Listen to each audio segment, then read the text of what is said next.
Our guest for the evening is Mr. VG Siddharth, Chairman of the Cafe Coffee Day Group. Hi Siddharth. Mr. VG Siddharth is the man behind Cafe Coffee Day, India's biggest and fastest growing cafe chain. In 25 years of his career, he has built a team of over 25,000 people, and his business interests are spread over many areas like IT, agriculture, furniture, logistics, and wealth management. Mr. VG Siddharth was awarded the Entrepreneur of the Year in 2003 by Economic Times and has also been recently awarded the Next Generation Entrepreneur by the Forbes magazine. Looking at his ambitious plans for the near future, Business Today recently commented that his story is just beginning. We will like to hear more about this award which you got. So to be honest, I don't believe in awards. But sometimes when you work as a team, it always inspires your team members. Actually, I was really excited because in 2004, I got an Economic Times Entrepreneur Year Award. So that time I think Advani ji gave us the award, I remember. But this time, to be honest, I told Forbes editor, he called me 1 week back, 10 days back, no, you'll get a Next Generation Entrepreneur Award. So actually Forbes, like Economic Times Award, Forbes has added this new award from this year. People who believe in creating wealth, so they nominated and he called me 10 days back, you come. I begged him, to be honest. The reason I went for the award is that when Forbes started in India, Forbes India, first issue, he carried an article on me. So somebody who gave you so much importance, such a international repute magazine, so I thought it was my duty to go and show my face. That's the reason I went there. I think it gives a great motivation for me and my team. Yes. More than me, it is my team gets a lot of encouragement from this kind of thing.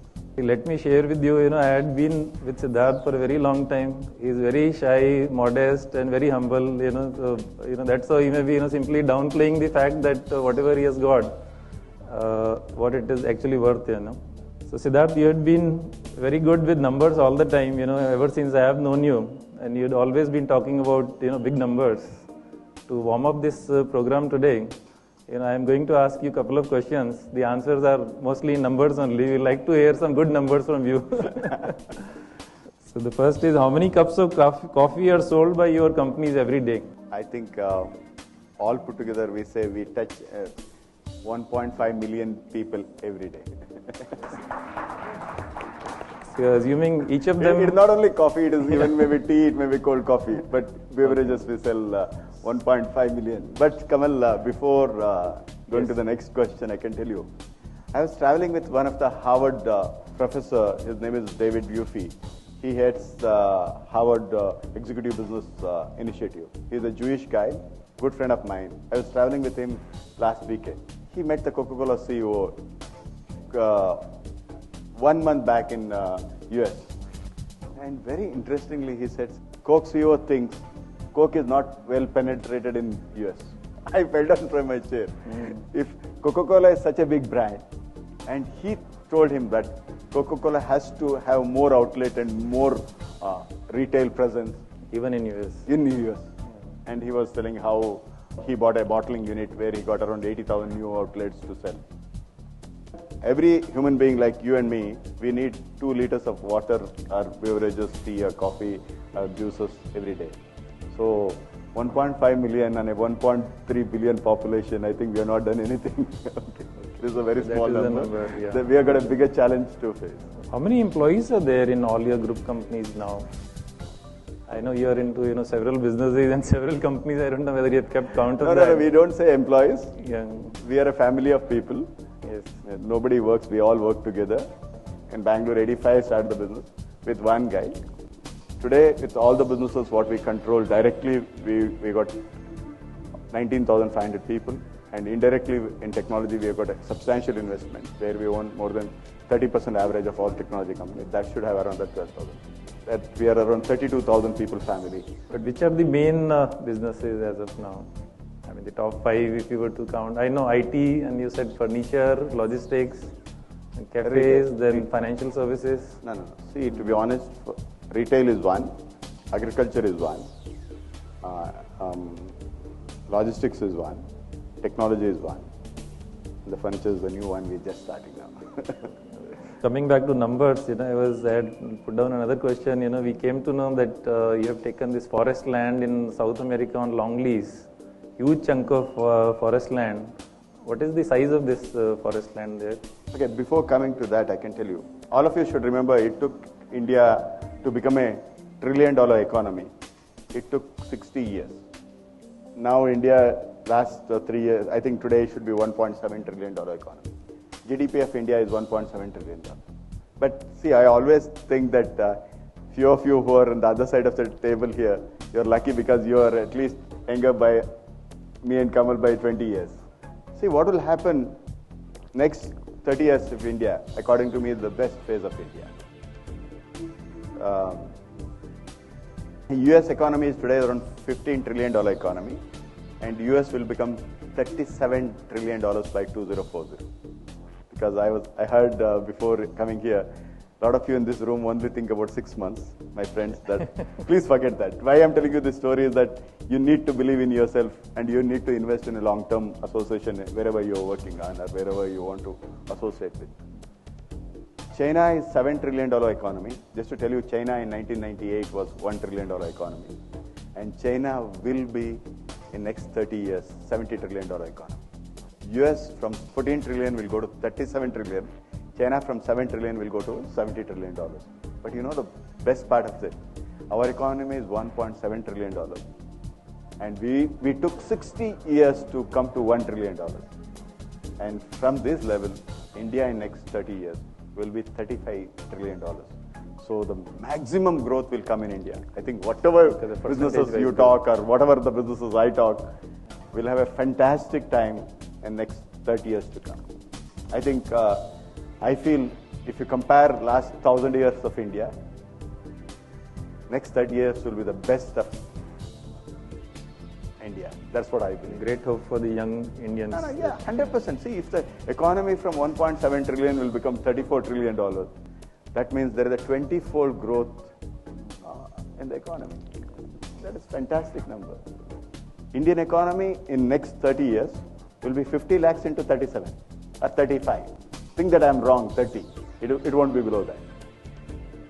See, very interesting.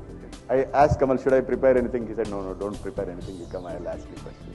I always have numbers ready with you, so I know. But the good news is that when the economy grows like that, for example, logistics will be 12 to 14% of the GDP. If you think Indian economy is $1 trillion today, 12% of it is transportation and logistics. That is. So we are talking of 6 lakh crore and something like that. You said 50 lakh crore and 12% of that. Yeah.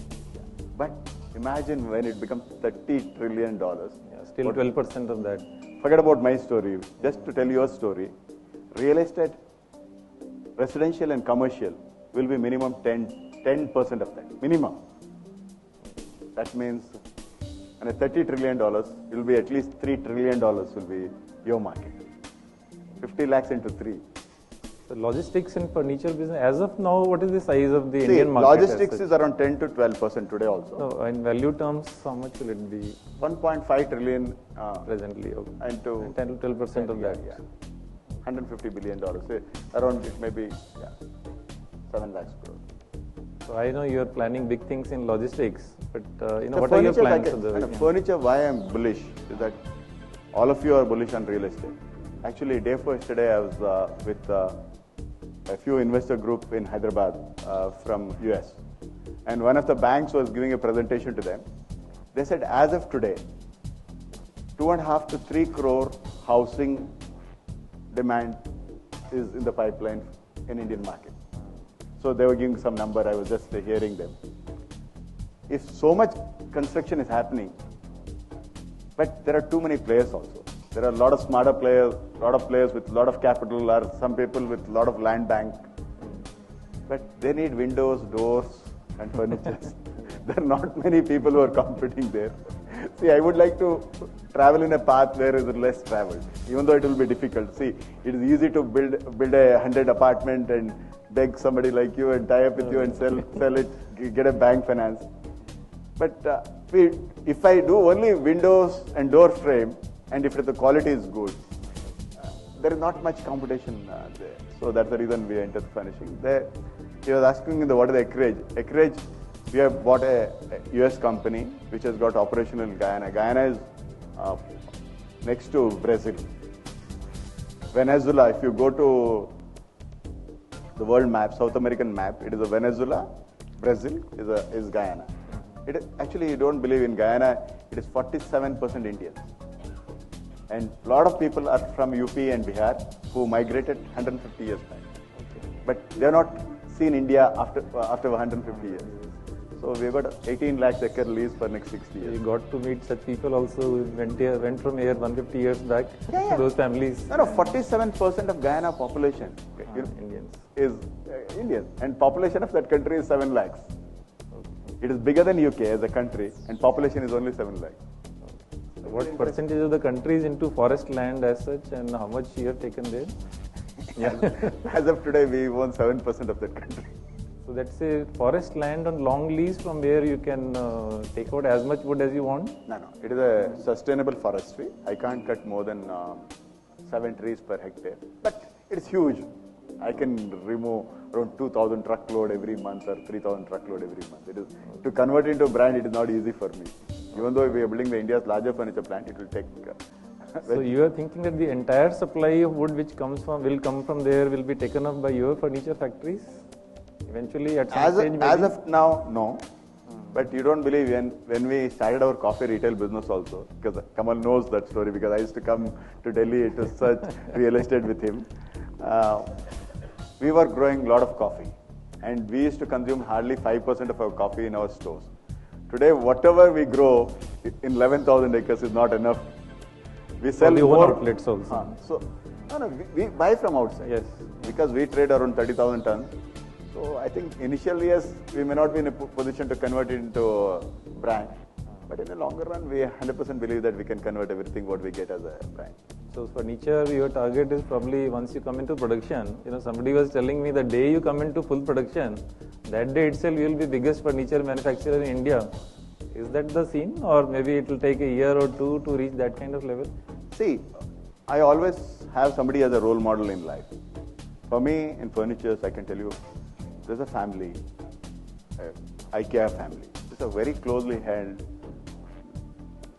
Swedish company, which is based in Zurich as a headquarters. According to me, they are the richest guys in the world. They do $50 billion turnover. That is 2.5 lakh crore. 50 billion, I think you said, is the annual sales. 5,000 into 50, 2.5 lakh crore. And they make a profit of around 12%. So in that valuation, I think they are worth at least 60 or 70 billion dollars. The richest man, according to the Forbes list, is $70 billion, $62 billion this year. And that family is worth, according to me, it should be $70 billion. So I thought, okay, if my business interest is there, and see, if people have made money in the world 20 years back, 30 years back, you'll make money here. It is very interesting. I think all of you should remember, what happened in US 30 years back is happening here. What happened in Europe 40 years back is happening next 20 years here. So whatever the business model you work on, if you think real estate broking is a great business in US 30 years back, it will happen. Because the economy is going to be great in next 30 years. So whichever segment you are in, you're going to get a benefit of that. What about logistics? I think I know you are planning very big things in logistics as well. And you just mentioned, logistics will be 12% of GDP. Think that if the Indian economy, if $20 trillion, 12% of or 13%. In a developing economy, it will be 13%. So it will be around almost $2.5 trillion will be logistics, and hardly any organized player. Like furniture also, you will be number one in logistics in probably next 1 to 3 years? No. See, to be honest, next 4 years, 5 years target is that in retail, in technology, and in logistics, we'll have 3 companies which will have a turnover of more than 5,000 crore each. 1 billion. sales of 1 billion in each of these companies. Yeah, that is the internal target. I don't know how much I will achieve. The one question which people asked, told me to ask you is that how do you get so many ideas and how do you move from one business to another? To be honest, one thing, anything what you do should be passion for you. It should not be work for you. See, if you are working to make money, I don't think you'll make money. I didn't even think in life I'll make whatever I'm dreaming to make now. I didn't even think that I'll make 1% of that wealth in my life. After some stage, your passion will drive you and it will give you energy than the money.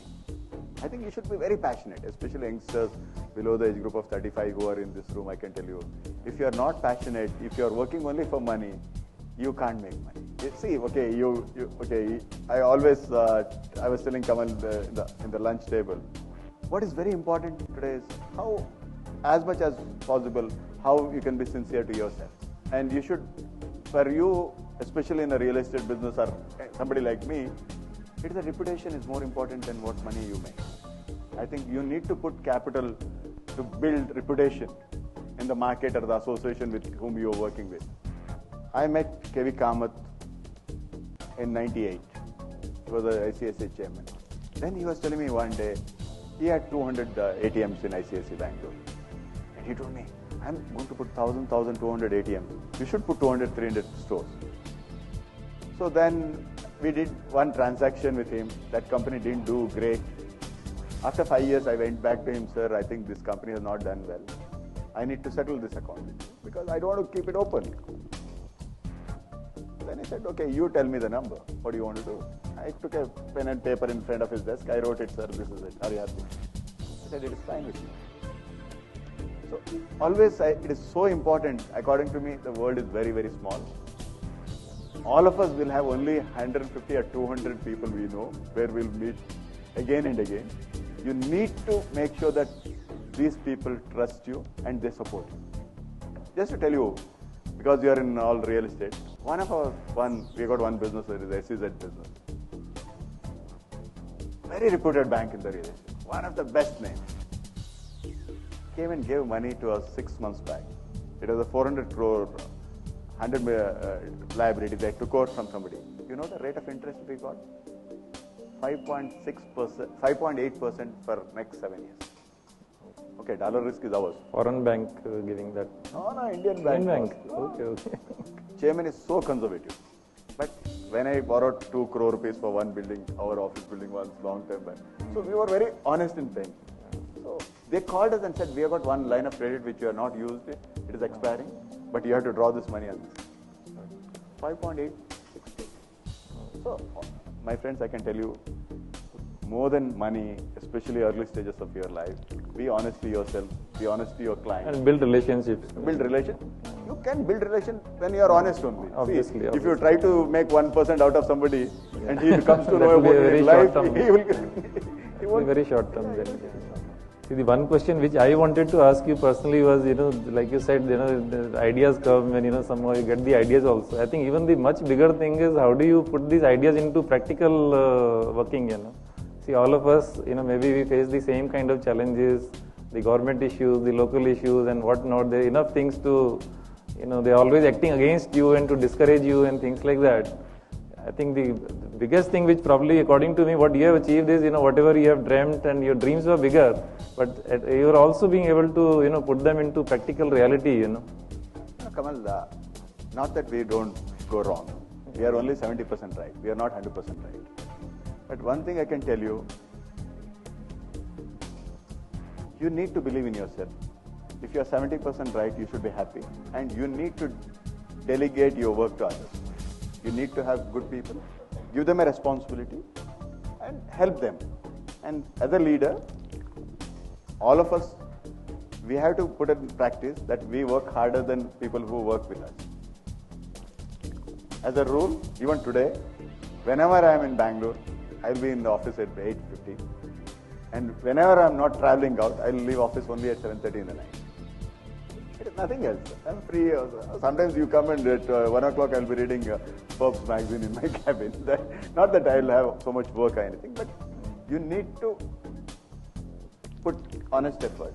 And if the work is not a burden to you, it is a passion, then you don't get tired at all.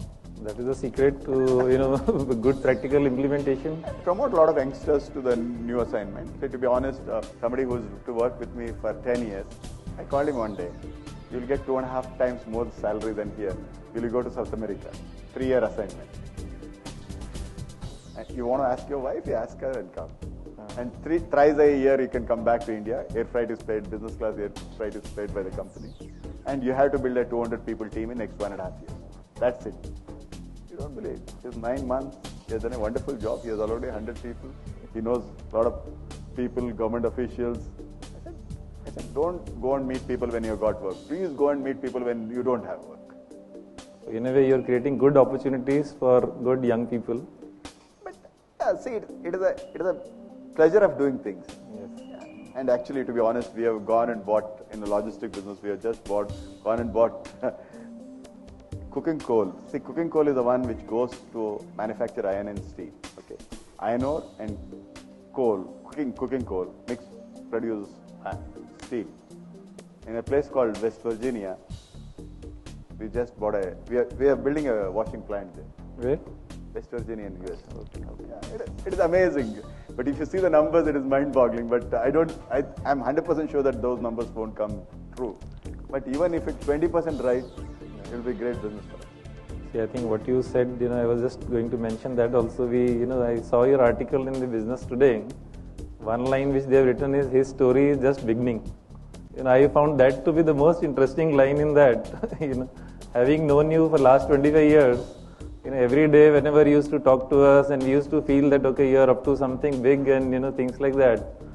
This line which they say is his story is just beginning. And, the way you mentioned that the best 30 years of India are see, it's not my story. I think India's story is just beginning. Yeah. If any of us think that India has done so much well, India will do so well next 30 years. I don't think you'll find another optimist like me in life. To be honest, yesterday I was with at least 120 bankers I was talking to, Credit Suisse to Goldman Sachs. Don't ask me, next 1 or 2 years may be bad. Okay? But for you and me, bad or good, life goes on. Okay. See, very interesting thing you should remember. I went one of my associated company in software company. You would have heard of a guy called Subrata Bhakti. He writes for Forbes and he's a good writer. He is a vice chairman of Mindtree, but he'll be a chairman very soon. So I went with an analyst in 2001 when software bubble happened, when software meltdown happened. I said, what is the scope of software? My friend from Bombay, a good analyst, a very smart investor, asked me. And he asked me, Siddharth, how long your family is growing coffee? I said, 1870 we are growing coffee. Can you tell me honestly, did they stop growing coffee whenever the coffee prices were low? Any year did they keep their land vacant or not cultivate the coffee? I said, no. I can tell you, my family made profit or loss, small profit. They are always growing. We always grow. So then Subrata told that guy, see, like that, okay, you are coming a bad day. We believe in working hard and we are all there in this. This is a race. Life is a race. Okay. It is in entrepreneurship. I always tell that we are all walking in a tightrope. There are a lot of smarter people who may not succeed, but they may be much smarter than us. But people who are few people lucky who succeed always get recognition. So that software company, he was only $12 million that day. That is 12 million is around 60 crore. This year, actually I finished the board meeting, I was sitting in their board. This year they'll do almost 2,000 crore. Next 4 years plans I have seen. They'll do 5,000 crore. Imagine for that guy to tell you on your face, when he was 60 crore, he'll go on. Especially in 2001 meltdown of software, everybody thought software story is over. I think you need to believe in yourself. These are all long-term stories. Yeah. You'll have cycles where you'll have you'll have a good and bad and ugly days. Yeah. It passed through. It really passed through that.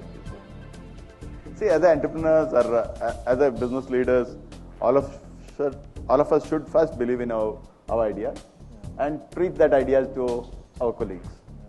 We need to have confidence in conviction ourselves to do that. ourselves. Another thing which I noted to ask you was, I remember we've been, sometimes you mentioned that more relating to children, we should give good education to our children, but we should not give them much money in the process. Probably they get spoiled and they don't value the money, or how they have to come up. Do you still believe in that? And what is your, what should be the idea around this? Yeah, I always believe there should be fire in the belly. See, today, to be honest, our families were not so rich. We were not Tatas or Birlas or anywhere near to that, or Ambani. But so there was a fire with us. But how do you create this fire in the belly for the youngsters? No. You should understand, when you don't have anything, you'll have fire in the belly. Yes. But when you have some comfort, you lose all the. So you still agree that much money should not be passed on to the children? It spoils them. See, but I 100% believe that too much money should not be given to successor. Lot of your earnings should go for the society where you come from. To be honest, yesterday Tata Steel was given an award as a corporate responsible company, and the guy who took award for on behalf of Ratan Tata was telling us, Tata Steel always believed the wealth what is created in the society, lot of should go back to society. That is a responsibility. It may be very philosophical. I also believe lot of our earnings, or whatever we make in life, lot of should go for, I don't say charity, it should go for the good causes. Okay, building a schools, hospital, or some right causes to environmental issues maybe. It should go for that. It is not to help the society. It will give, I'll tell you, these kind of things gives you a lot of self-satisfaction. I 100% believe in that. But in a commercial, what do you call, materialistic society, we bound to give money to our children, which we don't have much option. I can tell you that. In process, we are going to spoil them. I think once they have the fire in the belly, then you give them the money, then it is, then it can work out wonders. Money, come on. See, but sometimes it is a work culture itself. Yeah. If you get up at 10 o'clock, I've seen in my city where I come from, Bangalore, there are rich guys whose children get a lot of rental income. They get up at 10 o'clock, they'll get dressed, and 11, 12:30, 1 o'clock they will go to the club, meet the friends, have some beer, come back, sleep in the afternoon, and evening again they go out for a party and come back home at 2 o'clock. That's the day is over then. I don't think it is not the question of money. I think after some stage, how do you live your life, how do you lead your life is very important. Even I make any additional zero in my life, I don't want to have that kind of life. But in your businesses, how important has been real estate in your all the businesses? I know cafes, maybe locations. You have done an IT park, we are building, and you are also renting also. So directly, indirectly, I think you are also in decent amount of real estate. See, to be honest, don't fire me. I feel. I always used to tell everybody, real estate is the easiest way to make money. I know, you used to tell me it's a dumb business. You buy a property and simply sit on that, See, it doesn't give you mental stimulation. It's a good business, no doubt in it. But one thing I can tell you, I'm not a real estate expert, okay? Last 30 years in India, you have seen only properties going up. My friends, write it and give you. You'll see properties coming down now. Because at some stage. Yeah, valuations everywhere have completely changed. It is buzzard. You come to my town, I come from a coffee growing town. It is called Chikmagalur, okay? I was talking to my boys, what is the square feet? Sir, 2,000 rupees. What the hell is it? You don't believe, 10 years back, we were building a factory. Exactly 1 kilometer, that 2,000 rupees where they're quoting. I bought 40 acres at 2 lakhs rupees in the market per acre. That means it is at 5 rupees per square feet. Somebody who has picked up 5 rupees per square feet, and you see 2,000 rupees. How? I don't understand real estate, but okay, because I was lucky, I made money. See, I have picked up one land where we have got one technology park, 120 acres. I bought it at 4 lakhs per acre in 91. I'm an investor than anything else. Everybody with me told me I'm the biggest fool because it is 12 kilometers to the city. Yeah. And today the price should be around 2,500, 3,000 rupees. You ask me, am I happy? I'll tell you honestly, I'm not so happy. But okay, money-wise, we'll make a lot of money out of it. What about the real estate? Like we just mentioned that you mentioned some good figures about the real estate market size. Real estate is the biggest asset class in India. Still it is very strange that there is no regulatory body. The markets are still unorganized. All types of practices happening. So we as professionals, when we are trying to do a little bit of organizing on our own, how do we cope up with the challenges in the market? See what happened in stock market. It was very unorganized those days. In 85, you don't believe we used to buy shares at 10 rupees and sell in Delhi at 12 rupees. We used to make 20% commission. But slowly, internet trading came. All guys who used to do this kind of arbitration or financing against share at 2 or 3%, everybody vanished. Today, you come to the stockbroking firm, only the biggest and the fittest survive. All the other small guys have completely wiped out. See, even at 200 branches, 300 branches, people have wiped out. Because there is no money. Wiped out meaning, if you are not making money, still running business, it is not business anymore. So I personally feel same thing will happen in real estate. I think you need to build systems and processes.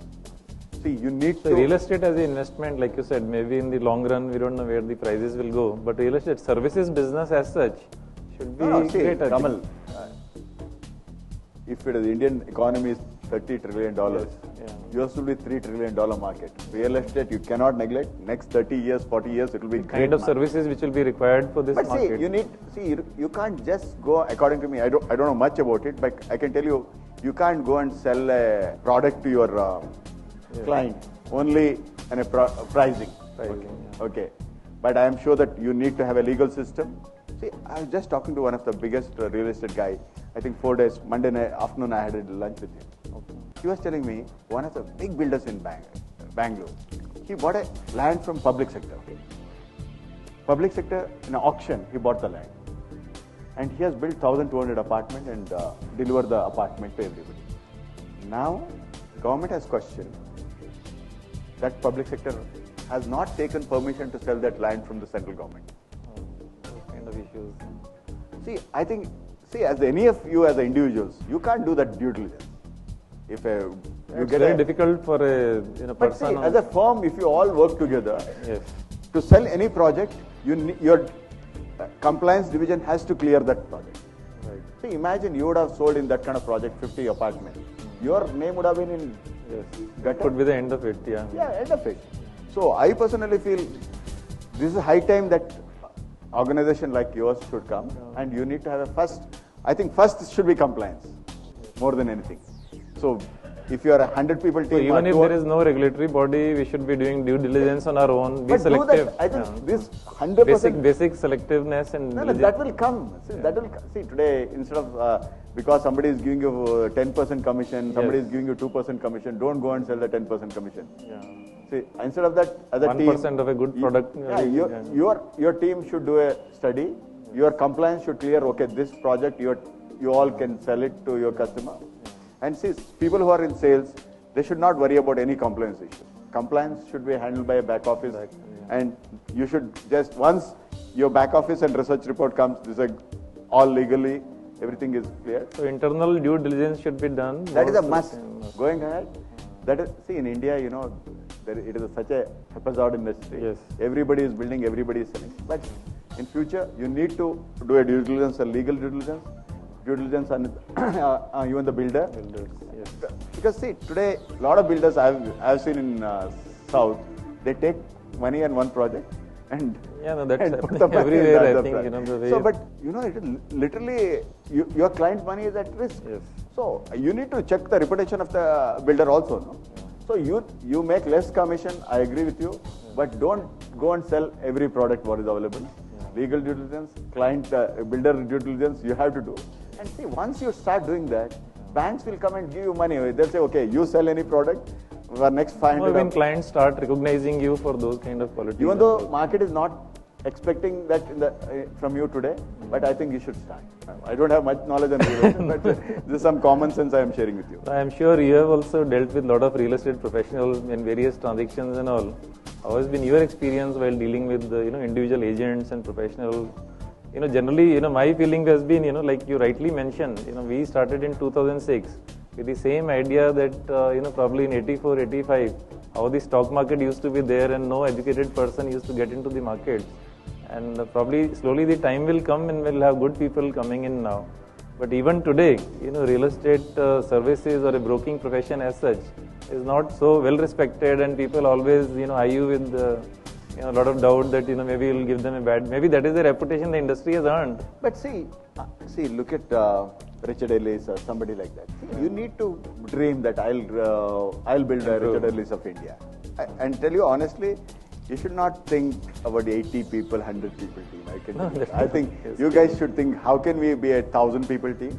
So all of them can be individual themselves, but they've got a mother company which will do legal due diligence. Tomorrow a client, they get a client, you should have a bank with you. Your approved project, you got already finance tied up. 80% money is available if the client comes with 20. So things will be easy for them to sell in the market. So basically, I think what we should do is not get into everything as that, as the things go. Be very selective. You have to sell a very selected product. See, can we go and sell? There are 7,000, 8,000 share companies listed in the stock market. Do you know? Only 200 or 300 companies we can really put in money. See, actually, I was talking to one of the real estate guys the other day. He told me, boss, I said, boss, valuation was that day $800 million. Today is $150 million, your company. What are you doing? I know him very well. That's fine. What you are telling is right. But हमारा industry में बोलता है यार, we raised 700 crore. Anyhow, our net worth is not worth 700 crore. So it is a easy money, free money. So you got a lot of bad guys in every industry. So you need to do a good due diligence on your... But when do you think the regulatory body will come? See, India cannot be a developed economy till the time there is a regulatory body for real estate, the biggest asset class. Why do you think it's not come till now, and when will it come? See, actually, I was talking to one of the Deutsche Bank teams 1 month back. Last 1 year, there is zero inflow of retail money to stock market. Whereas 2.5 lakh crore has gone to gold. On all the other money of Indian saving has come to real estate. It is high time that regulation will come. But why the government is sleeping on such a big issue? But it is not a... See, cash today... market, that is the reason. See, governments will be very active only when there are 10 scams. 10 scams. If people take around 20,000, 50,000 people's money in Delhi and invest in Chandigarh and lose their capital, then government will become tight. But government has got bigger issues to handle than these issues. The one last question is, supposing you are a real estate professional and you have to earn your livelihood as a real estate professional, how would you, take up this profession as an individual? What do you think? I would have not sold any product which I don't believe I would have put in my name. See, think that if you are putting your money, because see, all of us are giving almost like a wealth management advice to your customers. See, especially in your business, it is hard-earned money, especially when you sell a residential, it is a hard-earned money of an individual. It is a lifetime dream in a lot of places. Okay, forget about the investors who buy a third or fourth apartment. But in a lot of cases, if you are somebody who's earning 20 lakhs rupees or 30 lakhs rupees, they are buying a 1 crore apartment. It is their life saving they will pay in the next 10 years to clear the debt. Your conscience should convince yourself that I will invest my money, if I had that money in this, then it will give us at least 10-12% guaranteed return, or at least it won't depreciate badly. And if I'm using, even if I get a 5-7% return, it is good. So you should be, your conscience should permit you that if I had money, I would have bought from you. Then only you should sell it to the client. So that is, suggesting new investments. But what about regular services also? A lot of people need normal buying and selling services, and when you're into those kind of situations, how do you do well in those kind of situations? Where it's not your recommendation in that sense. You are providing transaction services to people. Like you said, maybe cafe requires some properties, and I mean, we as a professional, if we have to do well in those kind of jobs, how should we go about such things? See, you have to do anything. See, the need of real estate is for varied reasons, not only for investment. Companies like yours who are looking for spaces, and end users. So there are buying and selling transactions, leasing transactions. See, just to tell you, for retail, you want to advise a retail client. Yes. See, today, till now, I have not seen any broker giving us, okay, other than giving some photograph or anything. You don't. Yeah. See, today you go to any Google site in London. You want to see Oxford Street, you want 54 Oxford Street. It gives you the full photograph of the road, how it comes, what are the other billboards available. And even without visiting a site, you can take a call. You get a very comfort that, okay, this is the right place, you can invest. Whereas here, people are more on the shortcut, they simply tell you. I think you need to put time and money and technology also. See, to show. I think improving the quality of information itself for the, that is very, very important. The clients. Yeah. That itself may be a good thing. I think, Siddharth, we won't hold you longer. I know you have to catch a flight. Thank you. Thanks a lot for, giving me the opportunity.